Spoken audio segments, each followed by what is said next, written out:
The Whitmore estate had been designed to impress. It had succeeded once. Its stone arches, tall windows, and manicured cliffside gardens had graced magazines and murmured dinner parties. It was a place people admired from a distance, and even then, with mild envy. But admiration has an expiration date. Now, the estate stood like a beautiful widow, draped in silence, heavy with memory, and entirely unwelcoming. Tourists sometimes passed along the coastal trail below, eyes squinting up through the Cornish mist at the looming gray silhouette. Few knew who still lived there. Fewer cared. Edward Whitmore, once a celebrated novelist known for his sharp wit and even sharper prose, had become the estate's last ghost. The newspapers stopped writing about him 5 years ago. The fans, those who still remembered his name, assumed he had retired somewhere pleasant. Maybe Provence. Perhaps Florence. No one imagined he had buried himself in his own home, surrounded by books he no longer touched, and the echo of a daughter's silence. Anna. She was the reason he remained. Or perhaps the excuse. A small girl with delicate features, golden hair, and eyes too wide, too distant. From the moment she was born, the world had labeled her blind. No need for metaphors. Her eyes, though striking, were blank. No response to light, no track of movement, no focus. The doctors confirmed it. One after another. Specialists from London, a professor from Paris, even a visiting consultant from Switzerland who charged more than Edward had paid for his first car. All agreed. There is no visual response. Likely cortical. Irreversible. It was a strange word, irreversible. Edward had written it himself a dozen times in fiction. Applied to death, to betrayal, to time. But hearing it from someone else, about his daughter, made it feel not literary, but punitive. So he accepted it. What else was there to do? He built his life around managing it. Her condition, his grief, the lingering guilt that hovered in every room like secondhand smoke. The staff were reduced to essentials. One maid, one gardener, a cook who came twice a week and left without small talk. The house, built to accommodate guests, now had rooms permanently closed off. Entire wings unused, their furniture covered in linen sheets like bodies waiting for autopsy. Every morning followed a routine that was less about care and more about containment. Edward would rise, prepare a modest breakfast, 2 slices of toast, a bit of marmalade, 1 cup of tea, and carry it to the long oak table. Anna would already be sitting, her small frame dwarfed by the high-backed chair, the threadbare bear always in her lap. She never asked for food, never commented on what was served. She simply sat, as though waiting for something she couldn't name. Afterward, he dressed her. It had taken him weeks to stop shaking when he first tried to fasten her buttons. The memory of Margaret, his wife, holding up the tiny dress before their daughter was born still haunted him. She had chosen soft fabrics, pastel colors, gentle textures. So she'll feel beautiful even if she can't see it, she had said. Margaret had died 2 days after childbirth. A train derailment. Wrong track. Wrong time. Wrong world. Edward never forgave the universe for its sense of timing. He tried, for a while, to continue writing. He sat before his beloved Olivetti, fingers poised, mind vacant. Words came in pieces, fragments of grief pretending to be fiction. Eventually, he stopped. The typewriter stayed in his study like a relic from a previous life. Occasionally, he touched it, but never with purpose. Anna's world became his prison, not because she asked, but because he couldn't bear the idea of letting anyone else witness what he believed he had failed to prevent. In the afternoons, he read to her. Fairy tales mostly. He selected books with illustrations, even though she couldn't see them. He described the pictures aloud, pointlessly perhaps, but faithfully. The big bad wolf, the glass slipper, the beanstalk reaching through the clouds. He hoped that, somewhere inside, she heard not just the words, but the man who still loved her. She never replied, but every so often, she tilted her head in a way that suggested something had registered. And for Edward, that was enough. Hope, when rationed carefully, can last longer than logic. The staff never interfered. They moved through the estate like stagehands, necessary but invisible. Occasionally, they whispered. One said she'd heard Anna humming late at night. Another swore the child turned her face toward the fireplace when the flame flickered. But Edward dismissed such things, not because he didn't want to believe them, but because belief was dangerous. He had learned that the hard way. It was on a morning like any other, gray sky, salt-heavy air, and a fog that seemed to cling to the bones, that the knock came. Edward, in his cardigan and old slippers, opened the door with the wariness of a man who has nothing to offer a stranger. She stood there with the kind of stillness that made people uncomfortable. A woman in her early 30s, plain brown hair pulled back, hands folded before her like she was waiting to be judged. "My name is Sophie Bennett," she said. "I came about the position." Edward blinked. He'd forgotten the agency was sending someone. He almost told her to come back another day, or not at all. But something about her tone, measured, calm, unflinching, held him in place. "Experience?" he asked flatly. "I was a pediatric nurse for 8 years. And now?" "I left," she said, then added, "My daughter died. I wasn't ready to return to hospitals." Edward nodded slowly. He asked no further questions. He understood the kind of grief that didn't need explanation. Sophie moved in the next day. No fuss, no demands. She took the attic room, unpacked in silence, and began cleaning rooms no one had entered in years. She didn't try to bond with Edward. She didn't pry into his books or his past. But when she encountered Anna, something shifted. She approached the girl not with pity, but with presence. She sat near her, not too close, and let silence settle like dust between them. Then, slowly, gently, she began to test the edges of the world Edward had long assumed was fixed. She noticed things. How Anna sometimes paused when a shadow crossed her face. How her head tilted ever so slightly when someone entered the room. How, when the curtains were drawn back, her posture changed, shoulders tightening, breath catching. Sophie said nothing. She simply began to watch more closely. And then, quietly, deliberately, she began to test. The trouble with silence is that it can be mistaken for peace. Within the Whitmore estate, silence had long passed for normal. Grief doesn't shout in houses like this. It lingers like mildew, invisible until it softens the walls. Sophie Bennett had been inside for exactly 3 days when she began dismantling it. Not with noise or confrontation, but with observation, a habit from her nursing days that hadn't left her, even after her daughter did. Her movements were quiet, her steps precise, her manner efficient. Yet everything about her seemed tuned to frequencies others ignored. It began with the simplest incident. Sophie dropped a folded towel. Nothing dramatic. A whisper of cotton against tile. But Anna, seated nearby, teddy bear in her lap, twitched. Not dramatically, just enough to make Sophie pause. It could have been coincidence, of course. Reflex. Muscle memory. A trick of light and angle. Except it happened again. On the 5th day, while dragging a wooden chair across the drawing room, the floor released a low, familiar groan. Sophie noticed it instantly, but more importantly, so did Anna. The girl's head turned slightly, her body leaning a fraction of a degree toward the sound. It wasn't reaction in the way a sighted child might respond to visual cues. It was hesitant, subtle, almost unconscious. But it was there. Sophie said nothing. She continued cleaning. But in her mind, something stirred. The next morning, she opened the curtains with more deliberation than usual. The pale light poured into the room like something long denied. And again, Anna turned. Not dramatically, not with precision, but she turned. Her vacant eyes angled toward the brightness as though seeking something just beyond reach. Sophie didn't blink. She was learning to observe without startling. You don't shout at a flower to bloom. That evening, she wrote in her journal, a practice she had stopped after her daughter's death, but now resumed in secret. The entry was short. There is something alive in her eyes. I don't know if it's vision or instinct, but I see it, or I want to. The next day, she tested shadows. Passing by Anna in the hallway, she let her form cast a brief silhouette over the girl's lap. Anna frowned, a tiny wrinkle between her brows. Then her hand moved, barely, toward the spot where the light had just been. It was enough. Sophie didn't report it to Edward. Not yet. She had seen enough of grief to know its defense mechanisms. He didn't want hope. He wanted structure. Certainty. Certainty that his pain was justified and his efforts were noble. But Sophie wasn't interested in what Edward believed.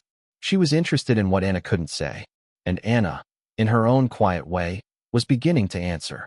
That afternoon, Sophie brought a flashlight into the drawing room. Not to confront, just to test. She sat across from Anna, holding the beam behind her back, fingers trembling slightly. I'm going to turn on a light, she said gently. You don't have to do anything. Just be. Click. A warm, narrow beam lit the room. Anna didn't react. Sophie moved the beam slowly, letting it cross the girl's face, left to right, then back again. Still nothing. But just as Sophie began to lower the light, Anna blinked. One slow, deliberate blink. Sophie felt her breath catch. Anna's lips parted. Her voice was soft, rasped from disuse. I think I see something. It wasn't a sentence. It was a revolution. Sophie didn't weep. She didn't gasp. She simply reached out and placed her hand gently over Anna's. I'm here, she said. That's all you need to know. For a moment, they sat like that, child and caretaker, fingers barely touching, a single thread of recognition stretching between them. That evening, Edward met Sophie in the corridor. His tone was as flat as ever. She seems calmer. Sophie nodded. What did you do? He asked, suspicious. I just spent time with her, she said evenly. I don't think she's broken. I think she's very lonely. He said nothing, just stared at her as though she'd spoken blasphemy. Later that night, Sophie sat in her attic room, staring at the ceiling. The flashlight lay on the table beside her. She hadn't dared tell Edward about the blinking. Not yet. Not because she feared he'd be angry, but because she feared he might believe her. And if he believed, then it would mean everything up to now had been wrong. The doctors, the specialists, the years. It would mean someone had allowed Anna to live in darkness who never should have. Days passed. Anna continued to change, though only Sophie noticed. The girl began to turn towards sound more deliberately. She reached for objects with more confidence. She smiled once, a faint, fleeting smile, but unmistakable. Sophie began to test more boldly. She brought in high-contrast flashcards. A black circle on a white background. A red square. She laid them on the floor, close to Anna, watching carefully. At first, nothing. Then, after a long pause, Anna's hand moved. Slow, searching, and landed squarely on the circle. Sophie's breath hitched. You see it, she whispered. Anna didn't reply, but her lips curved, just slightly. That night, Sophie finally confronted the thought she had been pushing away for days. What if Anna had never been blind? Or not entirely? What if, by negligence, error, or something far worse, this little girl had been kept in darkness not by nature, but by design? And if so, by whom? It began with a drawer. Not a particularly suspicious drawer, just one of many in the guest bathroom that hadn't seen use in years. Sophie had been reorganizing towels, a task she approached with quiet diligence. The drawer was stiff with age. She gave it a tug, and it opened with a reluctant groan. Inside, beneath a stack of unused handkerchiefs and a faded first aid box, lay a small wooden container. The kind used for keepsakes or jewelry. Nothing about it announced danger. And yet, as Sophie lifted it, she felt a heaviness that had nothing to do with its weight. Inside were eye drop bottles. 5 of them. Some full, some half-used. One nearly empty, its label yellowed and curling. She turned the nearest one in her hand. The print had faded, but the prescriber's name was still legible. Dr. Malcolm Graves. The name struck her like a match to dry tinder. It wasn't unfamiliar. Edward had mentioned it in passing weeks ago, the first doctor to diagnose Anna. The one who had spoken with absolute certainty. Sophie's heart began to pound. She read the rest of the label. Cyclopentolate hydrochloride 1%. Her nursing instincts kicked in. Cyclopentolate was standard, used for eye exams to dilate the pupils. But long-term use? Especially daily over years? Her hands trembled as she collected the bottles and carried them downstairs. She found Edward in the kitchen, a rare moment of stillness in his chair by the window, tea forgotten in hand. I found this, she said, placing the wooden box gently on the table. He glanced inside. His face remained unreadable for a moment. Then he picked up one of the bottles, squinting at the name. Graves, he muttered. He was the first. Said there was no hope. That vision, even partial, was beyond possible. Sophie sat across from him. And these drops? You've been using them ever since? He nodded slowly. At first, yes. Then the other specialists agreed. So I kept going. I didn't question it. Her voice was soft, but steady. These drops suppressed the eye's ability to focus. Used long-term, they could mimic blindness, especially in a child. Edward's hands gripped the arms of the chair. What are you saying? I'm saying she might have never been completely blind. He stared at her, the color draining from his face. That would mean, He couldn't finish the sentence. It would mean someone made a decision. One that was never reviewed. One you trusted because you were grieving and needed answers. Silence fell like a curtain between them.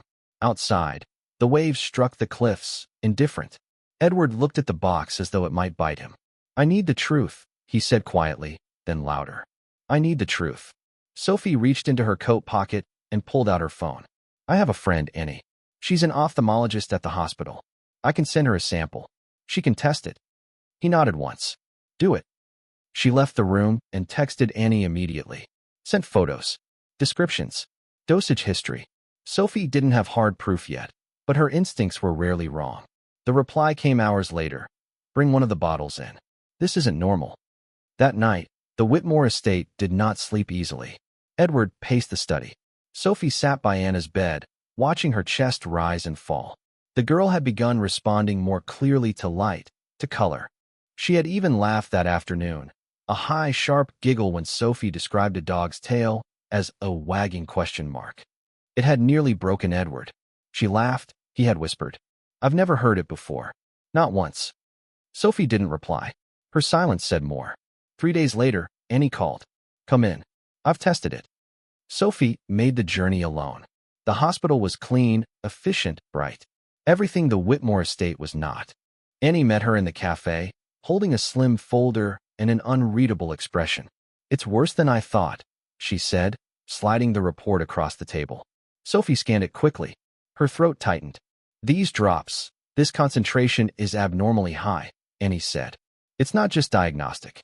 It's pharmaceutical suppression. It mimics total blindness when used chronically. The receptors dull. Pupils stay dilated unnaturally.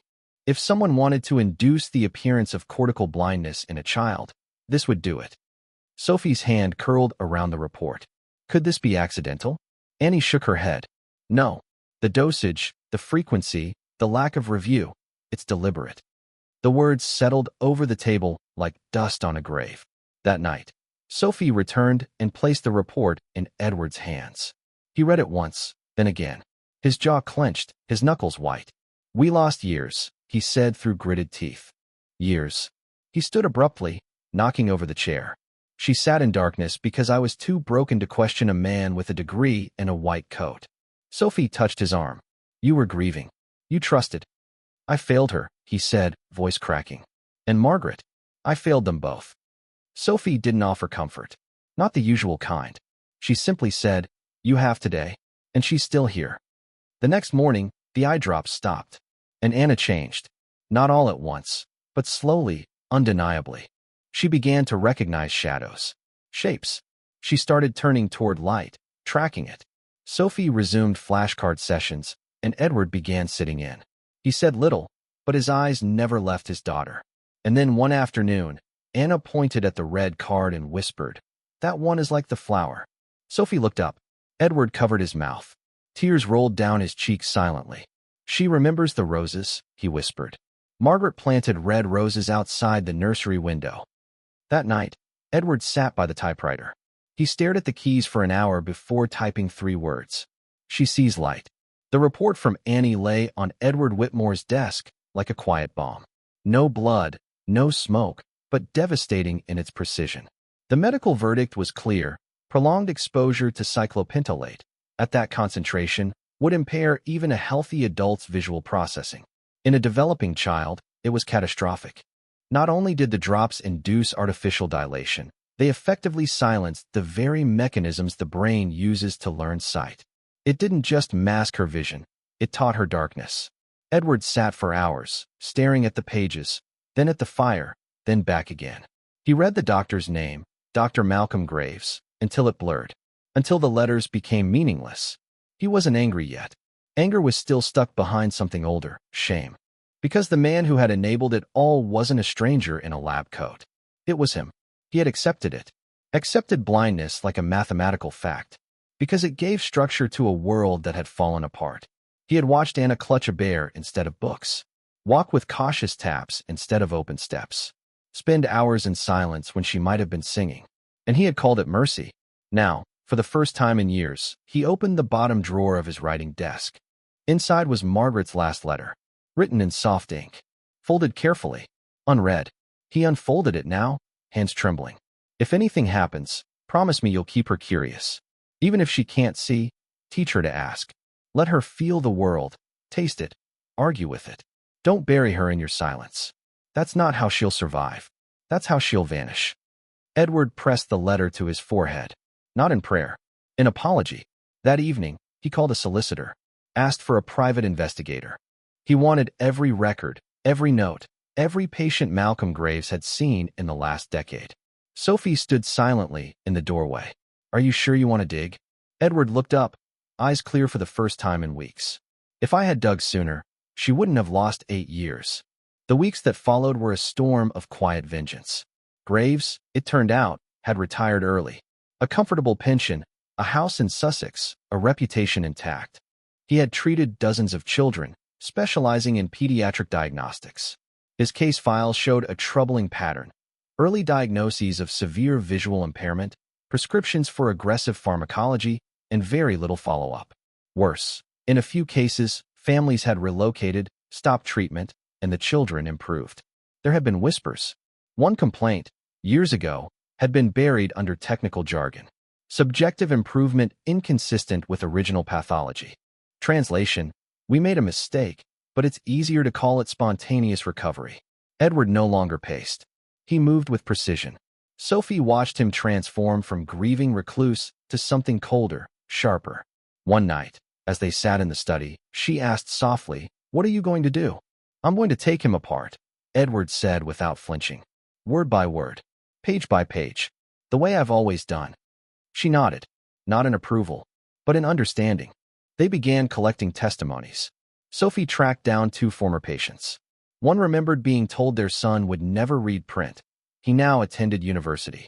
Another recalled being given the same drops Anna had received. "They made her sleepy," the mother had said. "We stopped after a month." Edward filed the lawsuit the following week. Not for compensation, for reckoning. It was during this time that Anna spoke a full sentence. She had been watching light move across the floor, following the way the afternoon sun poured through the tall windows. She turned to Sophie, placed her hand on her lap, and said, "The light feels like it's trying to talk." Sophie nearly wept. Edward, overhearing from the doorway, didn't cry.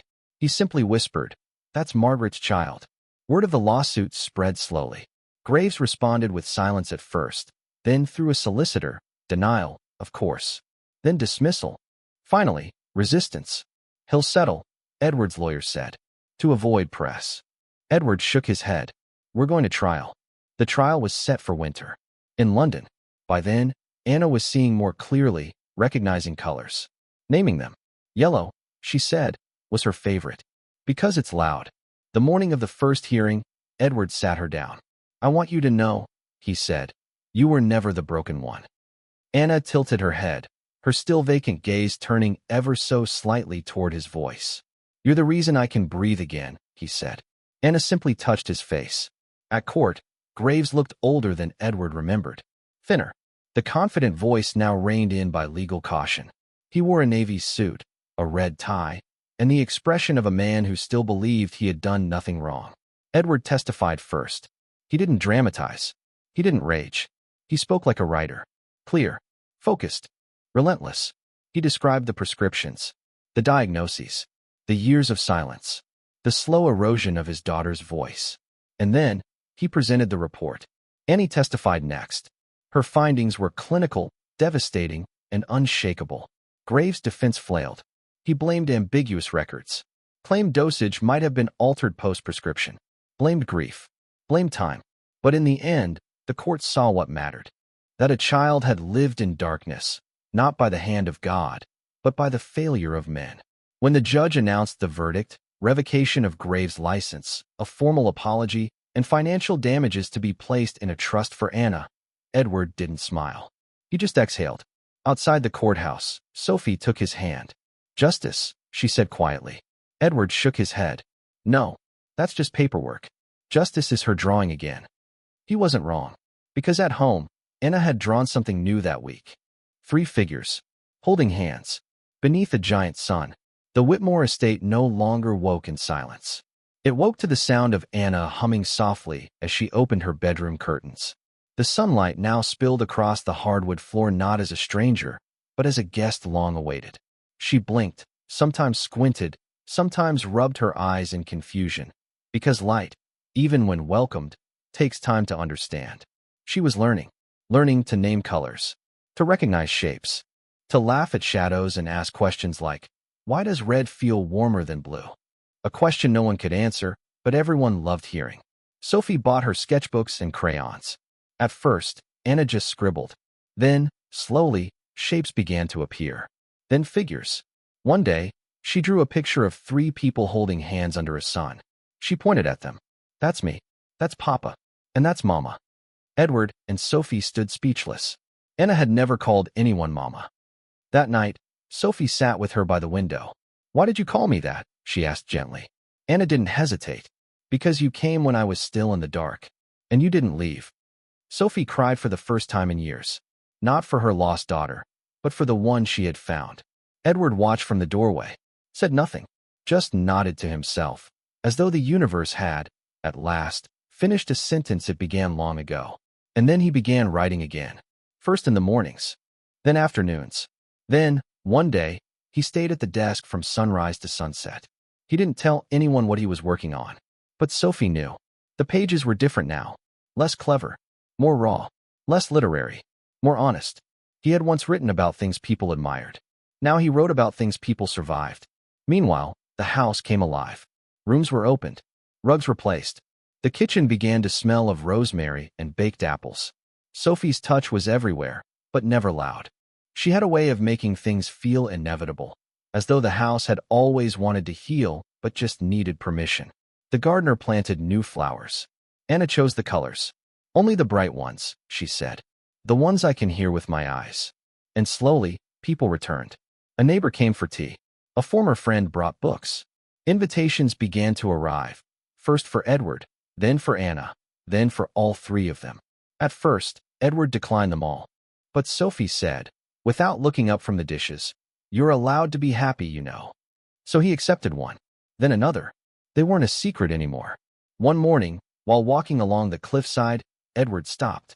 Sophie, he said, do you remember when you first arrived? She nodded. You said you had lost your daughter. I did. And I had lost my wife. And we both thought we were done. Sophie turned to him. Her eyes were tired, but kind. We were done, she said.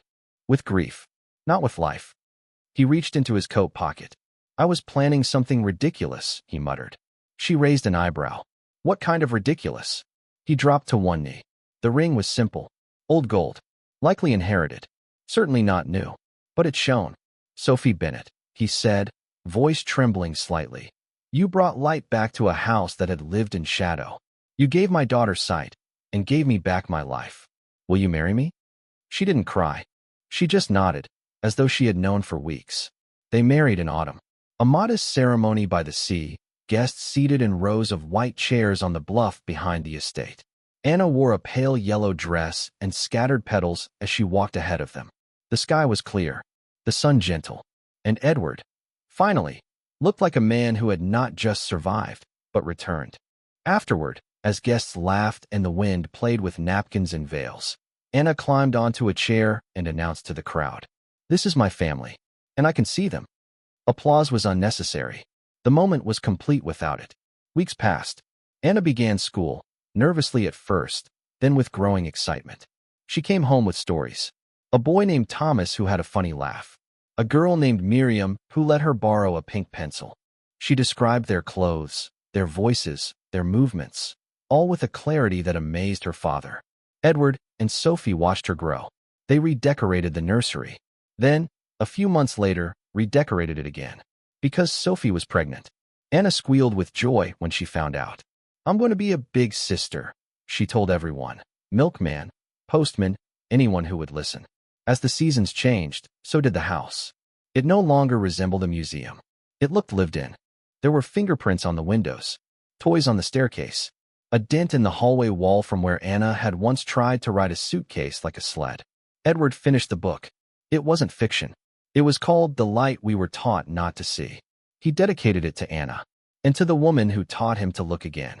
It sold modestly, but the letters poured in, from fathers who had lost hope, from mothers who had stopped asking questions, from children who were told what they were incapable of and proved someone wrong. Edward read every one. Sometimes he cried, sometimes he smiled, but always he read them aloud to Sophie. "I spent most of my life writing for strangers," he told her one night. "But this one, I wrote for the people I came home to." The baby arrived in spring. A boy. They named him Julian. His eyes were dark and alert from the start. Sophie said he had Margaret's calm. Edward said he had Sophie's stubbornness. Anna said he smelled like toast. As Julian grew, the estate did too. Anna's room became a gallery of drawings, some abstract, some strangely precise. One showed their family in a field of sunflowers. Another showed a house with its roof open and stars pouring in. When asked what it meant, she simply said, "That's how the light got inside." One evening, years later, Edward stood on the balcony. Anna sat below, reading to Julian. Sophie was in the garden, trimming lavender. The sea stretched ahead, endless, steady, honest. Edward whispered, as if to the wind, "Margaret, we made it. It took time, but she sees." And in that moment, he understood something. Tragedy had not ended their story. It had just forced them to begin again.